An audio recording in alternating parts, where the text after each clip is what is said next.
Hello there, welcome to my YouTube channel. I'm Untitled Titan, and in this video I want to talk about virtual tabletops.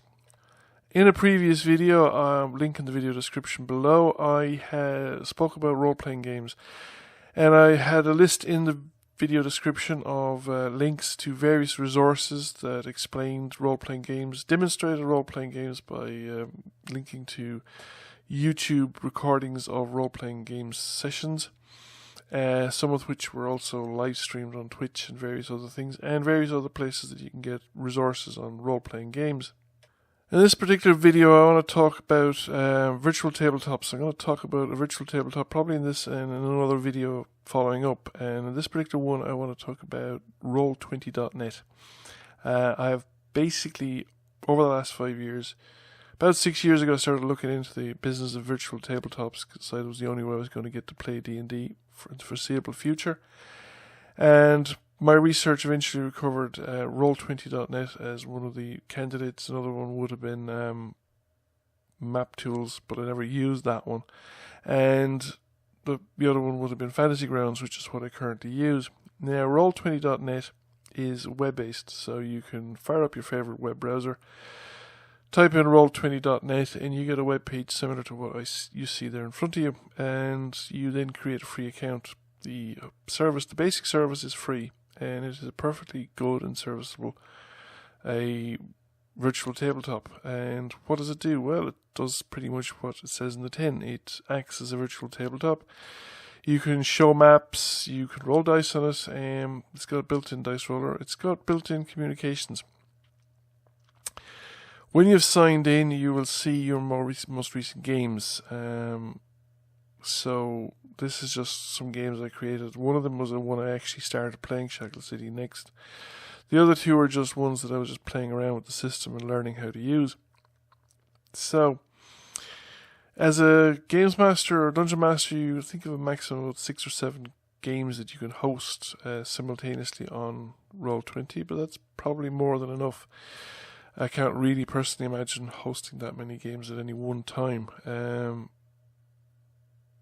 basic setups are rules agnostic. The table doesn't support any particular set of rules, but I do know that if you now start a new game, there are options to associate it with particular rule sets.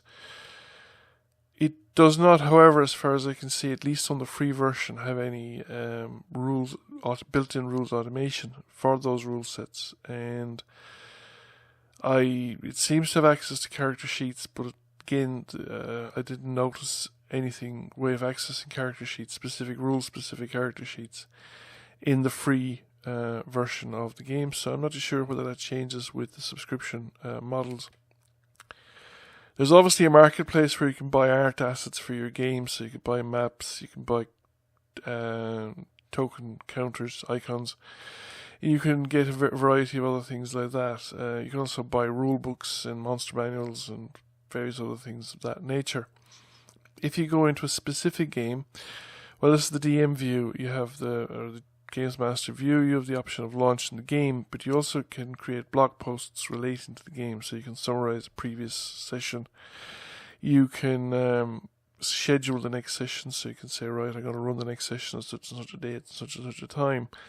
Or you can request sort of among your players, if people have a problem with a particular session, people might ask for a deferment or a change of time or schedule, and so on and so forth. They might want to bring in a rule book that you're not currently using. Something new has been published and they want to add that to their character, or change an existing character because a new rule book's come out and they feel something models their character concept better than in the previous rule set. Once you launch a game, the players can join in when they arrive onto the Roll20.net site and sign in. I've never used it as a player, so I'm not 100% sure what the interface looks like or how it works. But it seems to be straightforward. Nobody had any difficulty with it at any rate. And once they're in, you can control what page they're going to be looking at. The basic free version comes with its own comms. When I used it, it had a built-in voice comms and video comms, but the quality was poor. Now, I noticed since I moved on that the voice comms that we used at that time was being superseded by some other library or toolset. And I don't know how much better or worse that is, but you don't have to use the built-in voice and video comms. You could use a third-party application like if you wanted to. So you could use Skype or TeamSpeak or a Discord server or whatever it is that you prefer to use for your comms. Once the players have joined the game, the other advantage, of course, is because it's browser-based. In principle, you can join from anything that hosts a browser. Now, I wouldn't want to be looking at it on a small screen. This is your basic map page. So you have the map there in the center of the screen. The icon down on the bottom left, the bearded dude, is the icon for the DM. Other player icons will appear in a row beside that, and you may have the option of switching them off or not.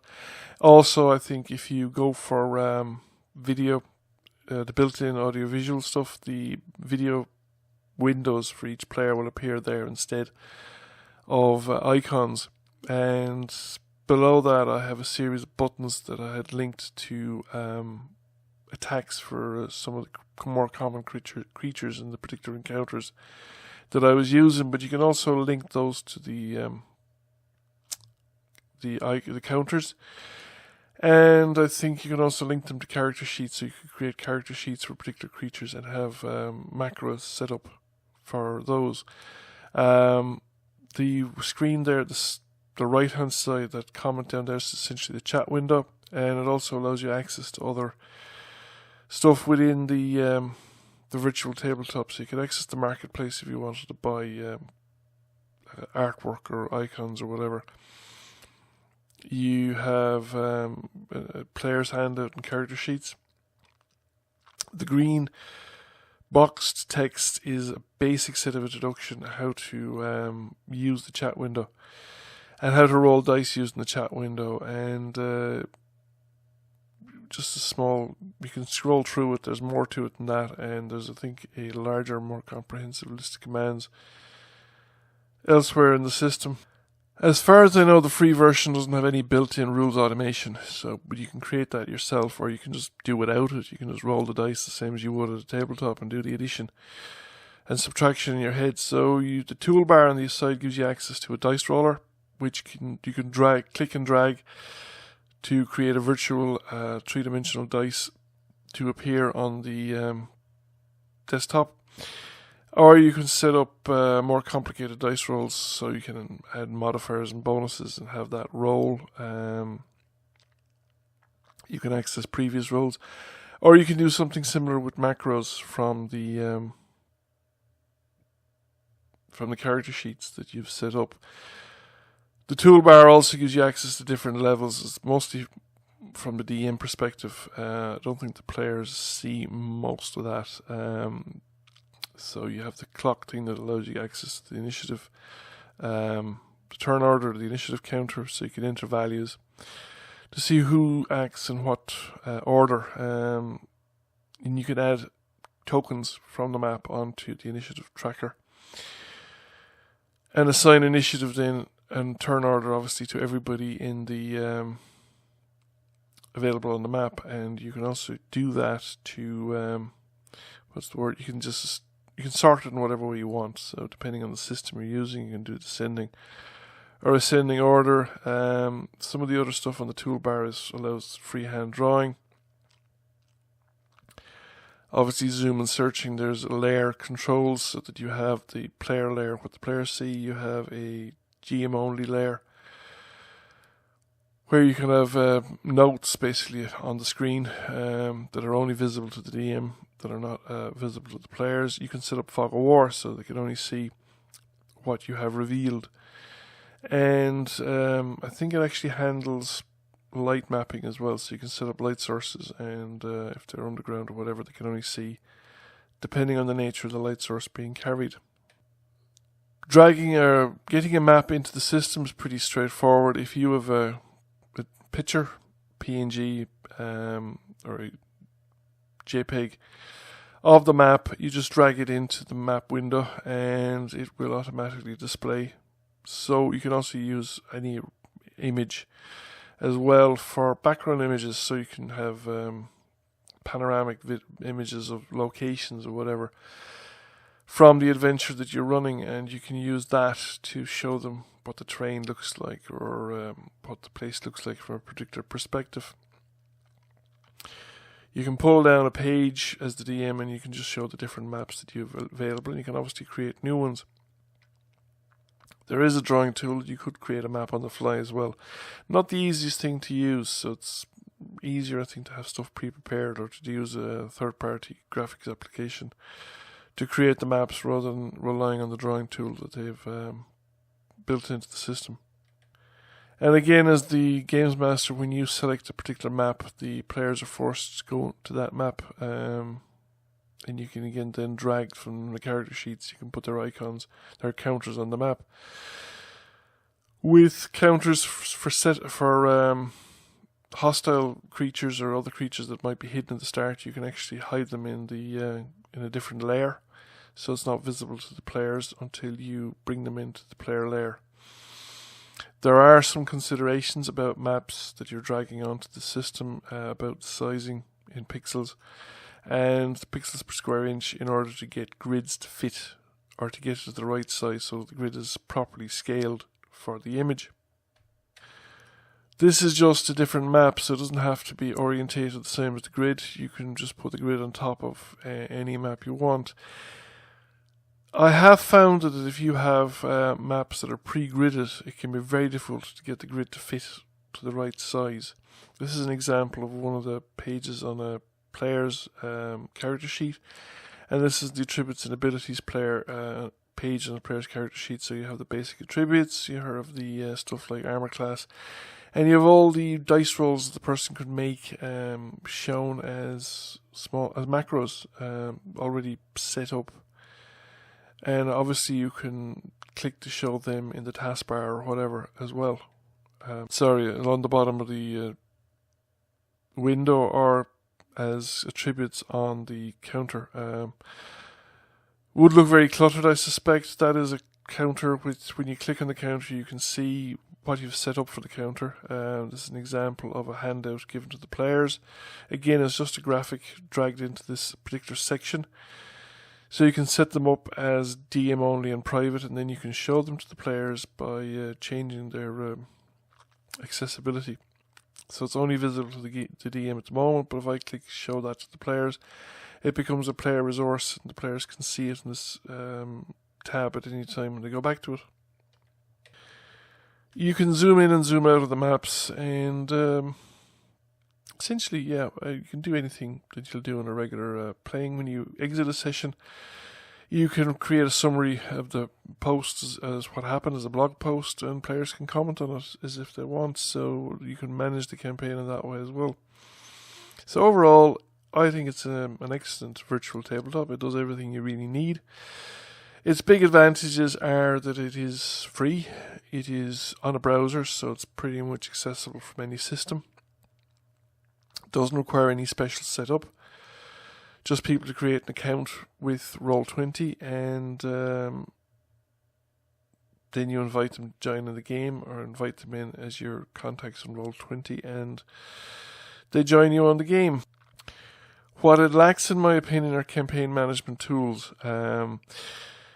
If you have a campaign, for instance, if you look at a typical campaign book, you might have stuff like room descriptions and monster manuals, motivations and stuff like that, and you might want to record what's going on relative to, say, a timeline of developments, that if the PCs have done X and Y, they've gotten that far and the bad guys have continued on and this is their contingency plan or whatever, and you want to keep track of that kind of stuff. You'll generally have to keep track of that kind of stuff yourself as a DM, as you normally would, either on pen and paper or using some kind of third-party application. Word, I personally used to use OneNote, so that I could create hyperlinked between the basic initial, should we say, outline of the adventure, the map descriptions and the locations, and the actual stat blocks for individual encounters, so that I could just, it was all hyperlinked, so I could just click and go from one thing to the next and go back up the layers as well to the kind of highest level timeline. But since you wouldn't have a lot of that kind of stuff in a regular tabletop, that is necessarily a loss or a downside. It's something you just have to take note. Fantasy Grounds, in contrast, for instance, is very good on the campaign management side and linking up the different events and stuff going on. It does, however, have a price associated with it. It is harder to use and it costs money. This is free and it's very easy to use, and it generally won't have any kind of special networking setup or anything like that, because unlike, say, most other virtual tabletop applications that you're hosting locally, you will have special setups where you have to handle things like port forwarding and stuff like that, so as to allow the client maps, the player maps clients to connect to your hosting DM server. So in summary, the pros are it's free, it is runs anywhere, it runs on anything, and it doesn't really have any kind of networking issues. The cons are that you don't get much in the line of automation, at least with the free version, and anything you want to set up, you've got to set it up yourself. And it doesn't come with any really sophisticated inbuilt campaign tools inside the virtual table itself. There is a lot of social management stuff outside the virtual table that's pretty good from terms of managing a group as a social entity, but for actually managing a campaign, that stuff isn't of much use. So finally, thanks for watching. I hope you enjoyed the video and found it interesting. If you did, please give it a like and share it. If you haven't already done so, please subscribe to the channel, and if you want to have any questions, feel free to ask in comments. I might not necessarily know the answers, but hopefully I'll be able to point you to somewhere that you can find the answers. And thank you for watching, and I'll catch you all again soon.